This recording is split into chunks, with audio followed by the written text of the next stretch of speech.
Welcome back to Cape Cod Coins, everyone. It is truly a miserable day outside, so I'm going to be doing one of my favorite rainy day activities, good old-fashioned coin roll hunt.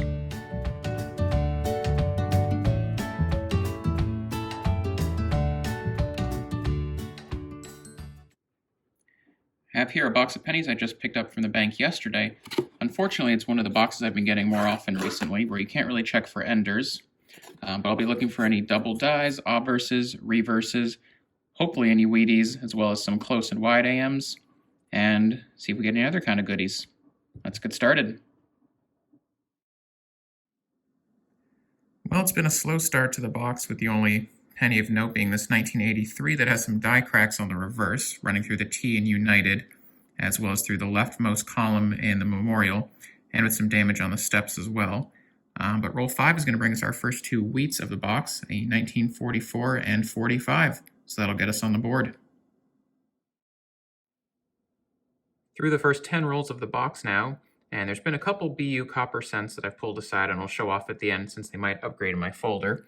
But I've also been able to pull out 3 Canadian cents, as you see here, and roll 10 had our third wheat cent of the box so far, a 1947. Roll 14 now, and the race continues with both our fourth Canadian small cent and our fourth wheat cent of the box, a 1972 from Canada and a 1942 from the US. Roll 17, and wheat cent 5. Unfortunately, a pretty trashed 1956D. Still has the luster there, but under a lot of gunk. That'll go there, and once again we are tied up 5-5. On to roll 24 now, as we're approaching the halfway point of the box. And while I haven't been showing the Canadian pennies on camera, roll 24 will give us both our 7th Canadian penny of the box in 1981 there, as well as our 6th wheat cent of the box in 1957D. Nothing too special there, but that'll make 6 through the box so far, and almost halfway through that puts us on pace for a dozen, and we'll see if the back half of the box can keep it up.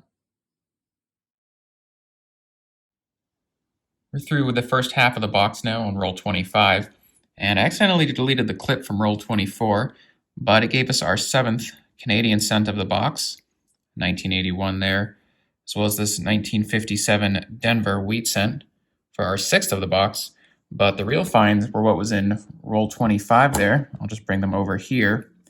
A bit of a toasty wheat cent there. It's a 1948 with some kind of gunk on it. Looks like paint to me. But then something I don't get a ton of here, even though we do have a number of Canadian cents here in the Northeast, that is King George VI. Late sweet year that is. It's going to be a 1940.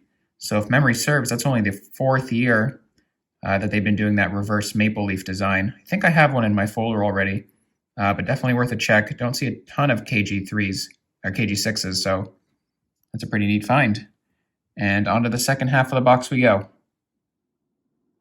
Roll 26 is going to be the third roll in a row that has both a wheat cent, 1952D, and a Canadian cent, 1975. That's kind of interesting getting one of each for 3 rolls in a row. And it sits at 9-8 right now.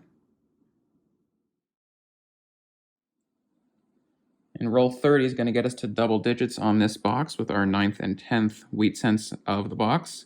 1956 Denver there, and a 1957 Denver there. Also the first 2 repeats we've had, 8 unique dates and mint marks so far, and now with 10 wheat cents and 9 Canadians. Roll 32, and our second 1945 of the box for 11 wheat cents now. Roll 34 is going to give us our dozenth find of the box, this 1927 Philadelphia. First pre-1940s of the box, and again the oldest so far. And 12 is a good number. Let's see if we can hit 15. 2 rolls later, roll 36 will have our second 1944 Philadelphia of the box. And that'll get us up to 13. Well, in the last 10 rolls, the box has gone ice cold. Just a couple of finds, one 2009 Lincoln cent and one more Canadian cent. And then there's a second 2009 that I just wanted to point out something real quick. I didn't see anything listed on Variety Vista for this, but it almost looks like there's a die crack under the log between Lincoln's legs, though upon second glance, it's almost too shallow and too wide to be a die crack, so I'm wondering if it's a zinc bubble. Nothing too exciting, but if anyone knows in the comments or has an idea, let me know. And we'll see if there's anything good in the last 3 rolls. The box is fully hunted now, and right at the end there, we're able to snag a 1963 Laureate Portrait Canadian cent, so that will put the final tally at 13 Canadian cents and 13 wheat cents, with a couple 2009 side finds there. The highlights of the box definitely being this 1927 wheat cent, as well as a 1940 King George VI Canadian small cent. So hopefully you enjoyed this one box penny hunt. Let me know down in the comments what you thought, and I hope you keep it here at Cape Cod Coins for more numismatic content.